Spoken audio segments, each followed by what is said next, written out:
encourage the activity, and that's, in my mind, different than someone coming to you that needs help and helping them, when you're helping them to facilitate the illegal activity of the Those state. churches are moving away from church, Christianity, and taking the role of state. And we see what happens when that happens if we look at Israel.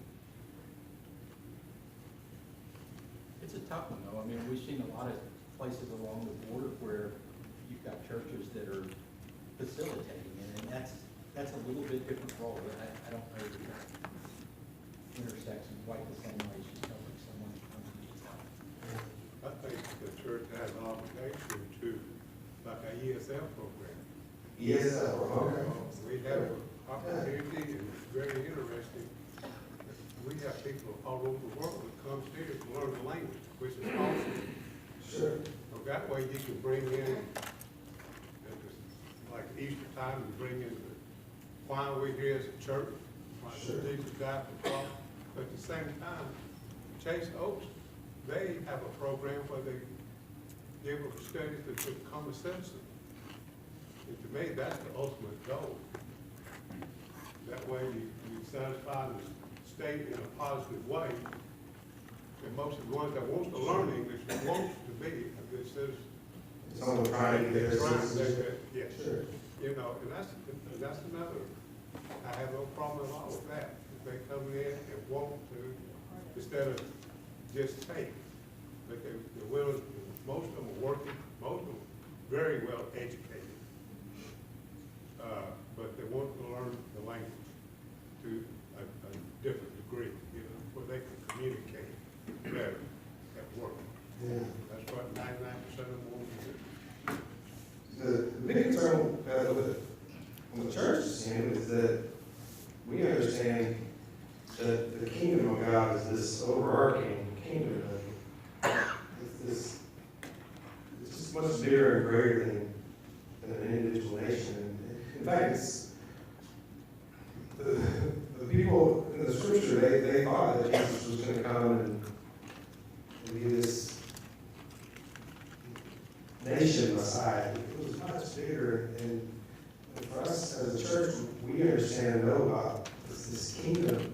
I mean, the most important thing is that anyone and everyone can come faith in Jesus and be part of that kingdom. And so I understand that with the state, it can be complicated because there's protection and there's you want to have goodwill. There's a lot of questions there, but from the church's standpoint, we want to see people come to faith in Jesus, and the people that we come across and have opportunity to have a relationship with, especially in a changing culture and this area especially, we want to be Christ ambassadors, you know, and how we approach this can affect our ability to share. Maria, did you have something? Yeah, I was going to say the refugee program and the race thing.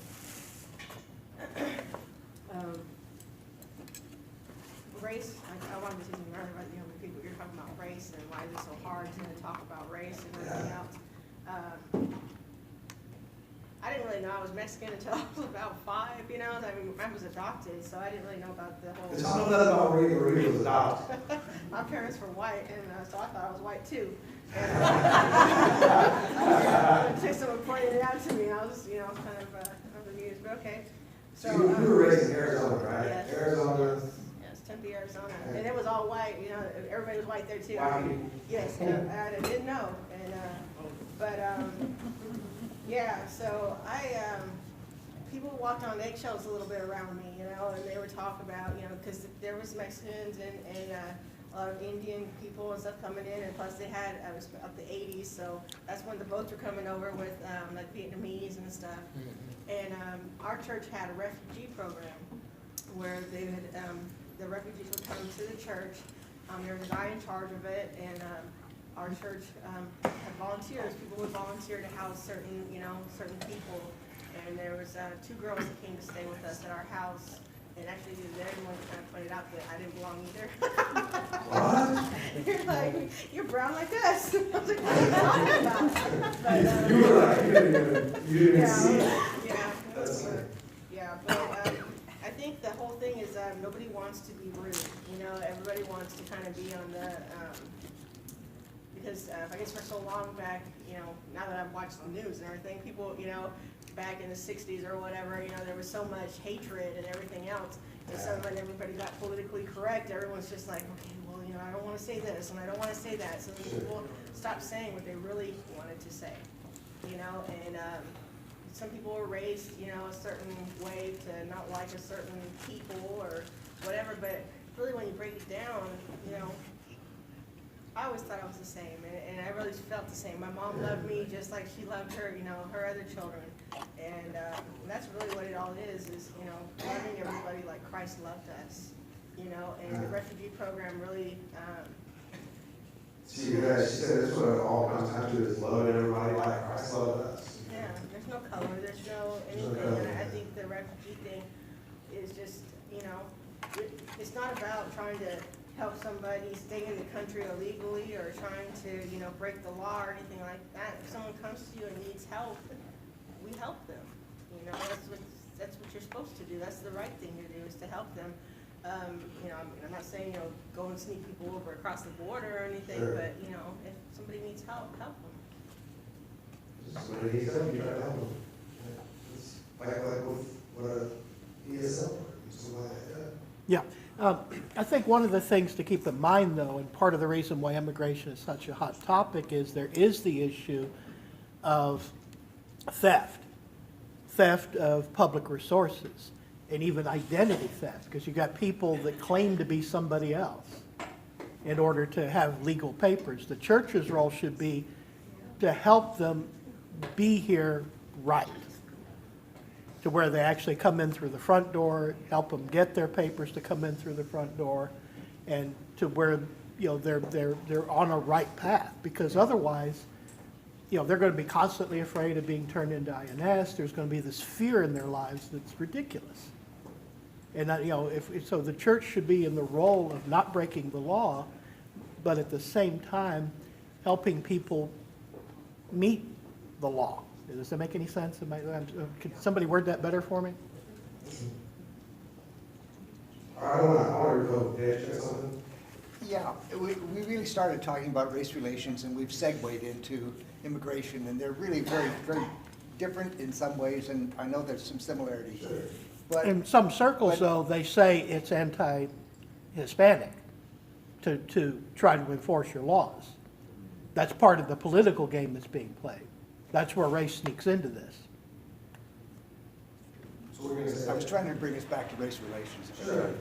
Maria brought something up that made me have to say this. Fortunately or unfortunately, we are part of the church's resident Yankees. And coming from the Northwest, I feel blessed that I was raised in a neighborhood that was so integrated that it was homogenized. Our town of Tacoma, Washington was probably a third white, a third African American, and a third Asian. And the schools were equally split. And nobody saw the difference. And I think maybe it's because the West Coast was settled after the Civil War. Because Maria brought it up for me. Prejudice is not something you were born with. Prejudice has to be taught. And for the life of me, I have never understood prejudice. Oh, I understand it. I understand it exists. I'm not Pollyanna. But what I don't understand is how you can judge someone before you know what's inside. That doesn't compute. Yeah. What I was sharing, you didn't run into here, is that you grew up in a place that was very diverse, and it creates this whole environment where you, because you're around the diversity from the early age, you just don't That's see normal. colors. That's similar to what Maria was saying.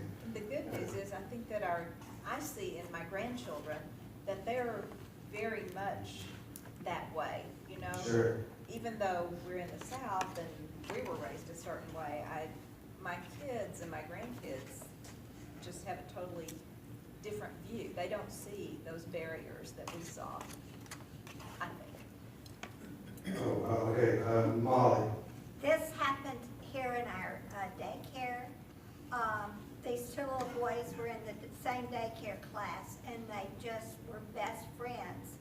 And one day out on the playground, the little boy's mother came, and the other little boy said, "Did you know your mother's black?" He had never seen it before. So he didn't notice that with the boy. Right, they were black and white, but he had never, he said, "Your mother's black." Oh, goodness. So I agree that children are much better.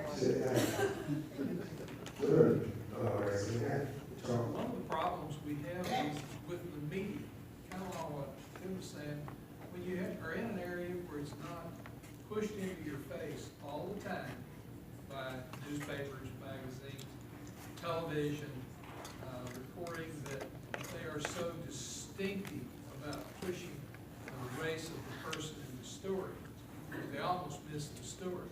If you take that element out of it, you all can become like the kids. The kids, that's exactly right, the kids do not see that distinction. They are taught that distinction. As long as we have media in this country that's going to push that difference in our face, the diversity of the country is going to wind up tearing us apart. It seems like, I mean, I know that I didn't grow up in the '60s, but it seemed like it was just at the forefront, in the '60s. But then in my childhood, in the '80s, '90s, it didn't seem like it was talked about that much. And I grew up in a very diverse schools, and it seems like it's more in the conversation now that